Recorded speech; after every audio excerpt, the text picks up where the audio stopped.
Good morning, friends, from beautiful Bozeman. Look at that sky. What a morning. It is Parshas Bahar B'chukoisai. And the first words of Parshas Bahar, which, by the way, is going to be the Parsha that Menny is going to lay next year for his Bar Mitzvah, it says Bahar Sinai. That God gave the Torah specifically on Har Sinai, then goes into the laws of Shemitah, the sabbatical year.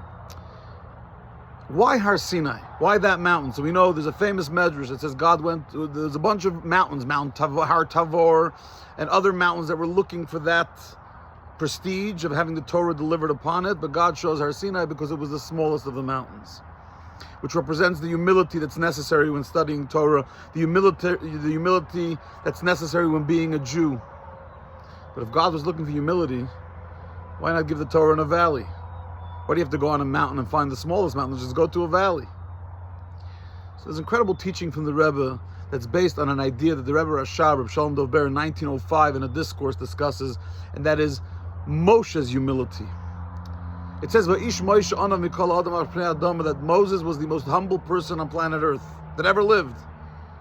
While Moshe was in denial that he was an incredible human being with incredible talents, incredible spiritual vitality, that he was able to be the conduit for delivering the Torah to the Jewish people. Of course he knew who he was. He knew how unique he was.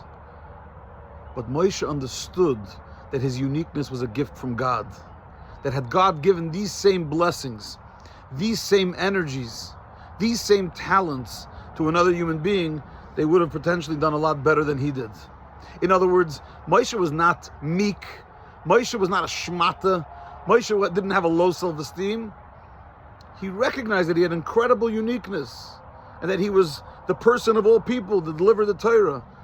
But he didn't see himself as arrogant because of that, because he knew that all of it was, as a famous radio guy used to say, talent on loan from God. He recognized that his greatness was gifted to him by Hashem, and that kept him humble. And a similar note says the Rebbe regarding Har Sinai. God doesn't want the Torah delivered in a valley, because that represents a weak Jew, an uncomfortable Jew who always thinks the world is bigger than him or her. God wanted a Jew with self-confidence. The first halach in the code of Jewish law, Yovish B'nei Amaligim, don't be embarrassed by the scoffers. Don't get bothered by those who make fun of your Judaism. You got to have stolz. You got to have strength. You got to have courage.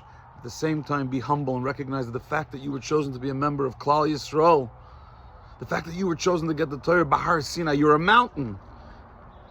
But you're also a humble mountain, because you realize that it's a gift from Hashem to be a member of the greatest nation to ever live, chosen at Sinai to be ambassadors of light to the world, to humanity. And that keeps us humble all the time. Zai Gezut, we'll see you back here soon.